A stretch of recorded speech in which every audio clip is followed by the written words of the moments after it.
init pa guys, kakahango na sa oven. Ayan, di ba? Wapaw na po yung kanyang palaman.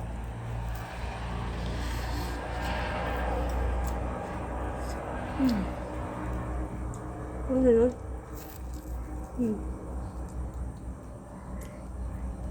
Medyo liquid pa yung kanyang palaman sa loob kasi nga kakahango na sa oven. Sarap. Sarap. Lambot.